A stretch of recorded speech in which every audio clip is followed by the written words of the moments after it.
everyone, welcome to the video, welcome to the beautiful Christchurch. My name is Anna, if we haven't yet met. Today we're going to be talking all about life in New Zealand, how I moved here several years ago, and stay tuned for a couple of tips on how to find a job at the end of this video as well. So let's get right into it.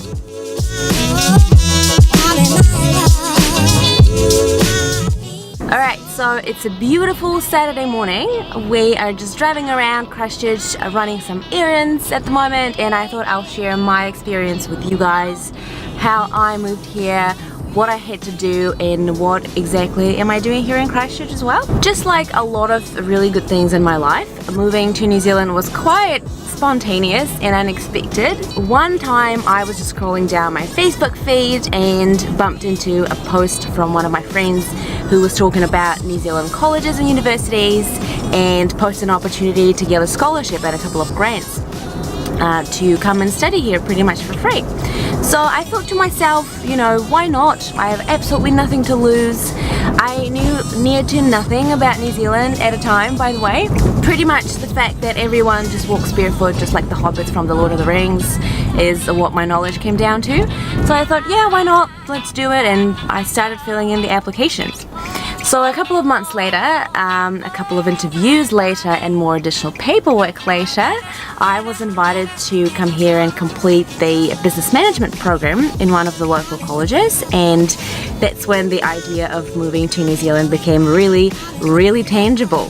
So here I am 3 years later with a diploma in business management level 7 and working in project management in one of the international telecommunications companies here in Christchurch. Now, the work visa process can be different depending on every single situation, so I won't really give you any advice in here, but I'm currently on a talent work visa supported by my employer, which means if I stay here long enough and work for them long enough, I can go for residency straight away. So I'm aiming at that, fingers crossed, next year in February. Like I said, there are a lot of work visa types, and most of them are supported by your employer, and international companies are very well aware of that, and they quite gladly support immigrants who have skills. So look into that on the immigration website that I'll put in the description down below. Right. Look at this beautiful bouquet. Done some food shopping at the farmers market and off to the supermarket now. All going great.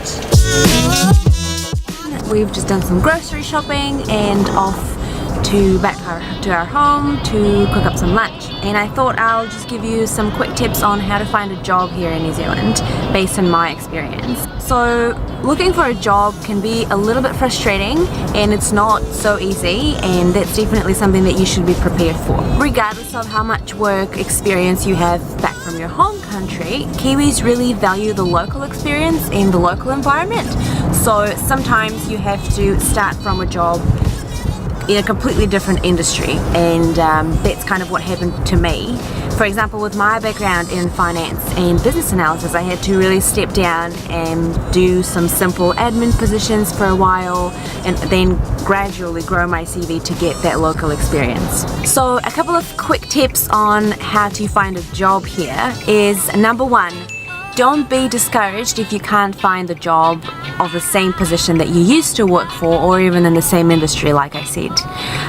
Don't be afraid of stepping down for a while. Again, based on my experience, I had to go down and do some hospitality or do some simple admin positions. You know, it's only temporary, and plus the minimum wages in New Zealand is quite decent, so that extra money will still give you a lot more freedom and actions.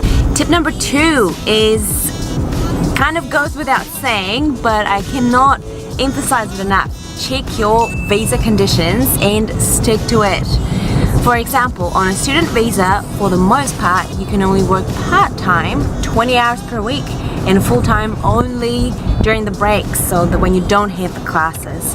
Trust me, that extra cash for that extra hours that you're doing and you think that it's absolutely fine to do is not worth it, and Immigration New Zealand is getting more and more strict about breaking those rules, so be very careful with that.